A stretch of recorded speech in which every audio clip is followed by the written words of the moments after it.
seems the Trump campaign did not vet J.D. Vance very well. Since Vance was announced as Trump's running mate, his past comments have come back to haunt him and Donald Trump, like his support for a national abortion ban and his obsession with giving childless adults a lesser voice in society.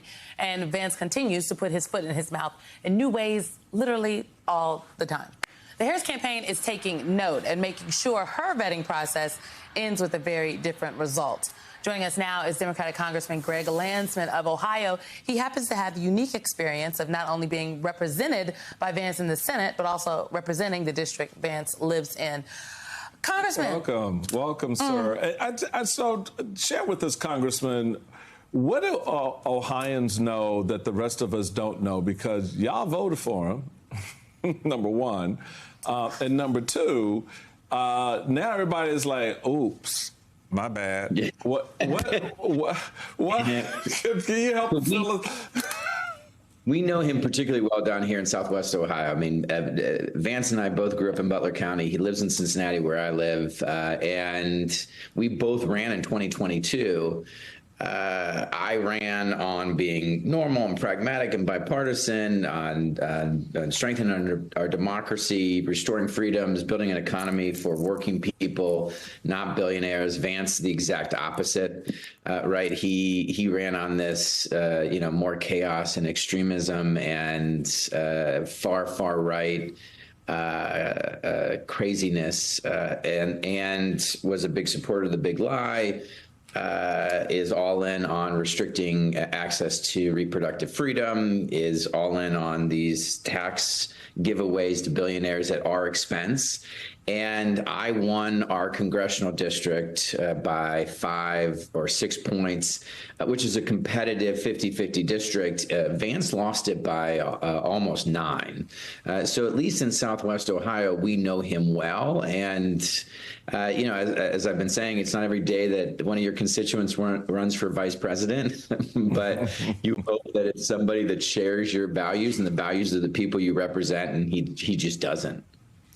I mean, there are countless examples, but as the Olympics are actually happening as we speak here, right? Americans have been tuned in, rooting for Americans, rooting for women's gymnastics. Simone Biles and the ladies have just been killing it.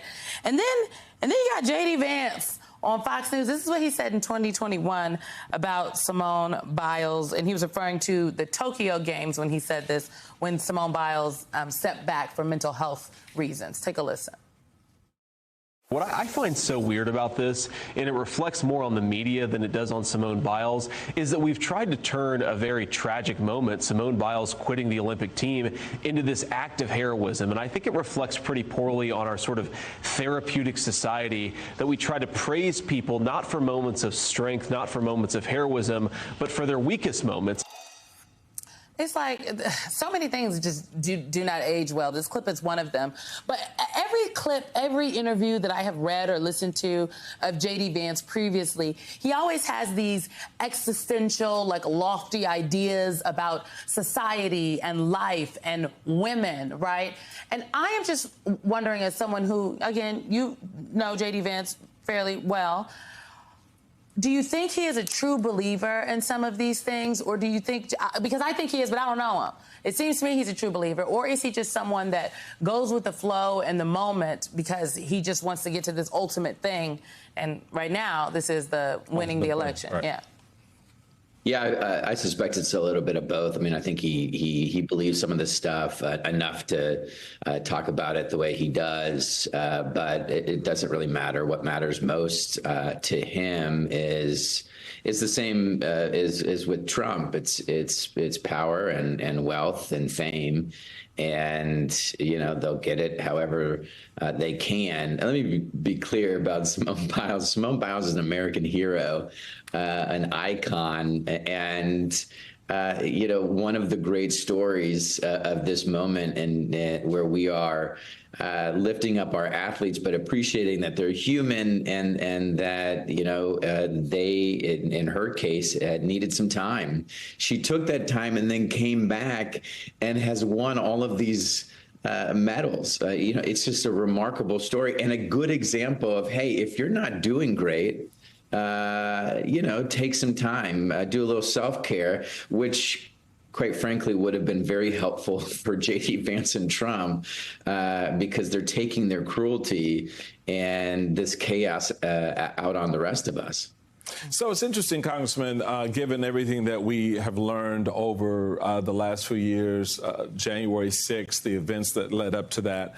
I always look for, people who know you and people who understand what your game is to talk about you. And one of those individuals, Ramesh Ponnuru, who is the editor of National Review, noted recently, he's known Mr. Vance for years. He says, cautions that little about the policy outcomes inside any Trump White House could be predicted with certainty, given the man in charge. But he, this National Review editor, was confident that Mr. Vance was, quote, not going to be the guy to say, whoa, I'm not sure that we really have the power to do that. So I think that's exactly right. Yeah, I was going to say, what's your takeaway when you hear that about J.D. Vance? J.D.